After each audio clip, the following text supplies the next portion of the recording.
శ్రీకాకుళం జిల్లా పలాస నియోజకవర్గంలో మద్యం సిండికేటుదారులు కూటమి నాయకుల అండదండలతో విచ్చలవిడిగా రెచ్చిపోతున్నారు అంటూ మాజీ పీఏసీఎస్ అధ్యక్షుడు దువ్వాడ శ్రీధర్ బాబు తీవ్ర ఆరోపణలు చేశారు.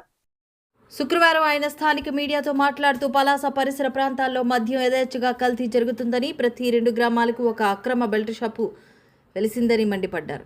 ఇంత బహిరంగంగా అక్రమ బెల్ట్ షాపుల వ్యాపారాలు సాగుతున్నా ఇక్కడ ప్రొబిషన్ అండ్ ఎక్సైజ్ శాఖ అధికారులు ఉన్నారా లేక నిద్రపోతున్నారా అంటూ ఆయన ఘాటుగా ప్రశ్నించారు. మద్యం వ్యాపారుల తీరు వల్ల కూటమి నాయకులకు, స్థానిక ఎమ్మెల్యేకు తీవ్ర చెడ్డ పేరు వస్తుందని ఆవేదన వ్యక్తం చేశారు. అయినప్పటికీ మద్యం సిండికేట్ మాత్రం 3 పువ్వులు 6 కాయలుగా విరాజిల్లుతుందని, ప్రతి మద్యం బాటిల్పై నిబంధనలకు విరుద్ధంగా 10 రూపాయలు అదనంగా వసూలు చేస్తున్నారని దువ్వాడ శ్రీధర్ బాబు పేర్కొన్నారు. ఇక బెల్ట్ షాపుల్లో అయితే ఏకంగా 50 రూపాయల వరకు అదనపు వసూళ్లకు పాల్పడుతున్నారంటూ ఆయన ఆధారాలతో సహా మీడియా ముందు ఆరోపించారు. స్థానిక యంత్రాంగం తక్షణమే స్పందించి అక్రమ మద్యం దందాపై, బెల్ట్ షాపులపై కఠిన చర్యలు తీసుకోవాలని ఆయన డిమాండ్ చేశారు. పలాసలో, ఈ పలాస నియోజకవర్గంలో ఎప్పుడూ లేదండి, ఇలాంటి పరిస్థితి ఎప్పుడూ లేదు. ఈ మధ్యకాలంలో ఎంత దారుణంగా ఉందంటే ప్రతి బాటిల్ మీద 10 నుంచి 20 రూపాయలు ఎంఆర్పి మీద. అలాగే గ్రామాల్లో ప్రతి 2 గ్రామాలకి ఒక గ్రామాన్ని ఎంచుకొని అక్కడ 50 రూపాయలు ఎక్స్ట్రా ఒక బాటిల్ మీద ఎంఆర్పి మీద.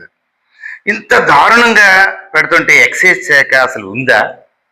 అసలు పలాస ఎమ్మెల్యే గారు ఏం చేస్తున్నారు? కొన్ని వందల సార్లు నేను అడగడం జరిగింది. నేను ఆర్టీఐ ద్వారా right to information act section 6 హక్కు, సమాచార హక్కు ప్రకారం కూడా సిఏ గారికి పెట్టడం జరిగింది. వారు చెప్పారు సెక్షన్ 40 ప్రకారం ఎంఆర్పి ధరకే అమ్మాలని ఎక్సైజ్ సిఏ గారు నాకు చెప్పారు, రాతపూర్వకంగా కూడా ఇచ్చారు, కొన్ని నెంబర్స్ ఇచ్చారు. దౌర్భాగ్యం ఏంటంటే వారు ఇచ్చిన నెంబర్స్ కొడుతుంటే ప్రజలు వెళ్ళట్లేదు. ఇక్కడ ఇంత ఘోరమైన పరిస్థితి జరుగుతున్నప్పుడు స్థానిక ఎమ్మెల్యే గౌత్ శిరీష గారికి ఈ విషయాలన్నీ తెలుసు.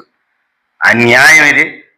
ప్రజలు ఇక్కడ నిజంగా మా ప్రాంతంలో ఎక్కువ కార్మికులు, కర్షకులు, రైతులు, యువత వీళ్ళందరూ సాయంత్రానికి వచ్చినప్పుడు కష్టపడి, వాళ్ళకి అదొక అలవాటు, వాళ్ళ కష్టానికి తాగుతారు, మనం ఏం కాదనిలేం.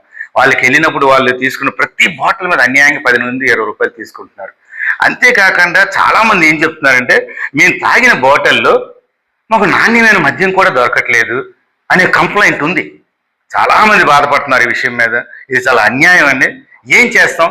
అధికారులు ఎంత దారుణంగా ఉన్నారంటే మేము చేయలేమని చేతులు ఎత్తేస్తున్నారు. వాళ్ళు ఇచ్చిన నెంబర్స్ కూడా అన్ని అబద్ధాలే. ఆ నెంబర్ ఎవరు ఎత్తట్లేదు.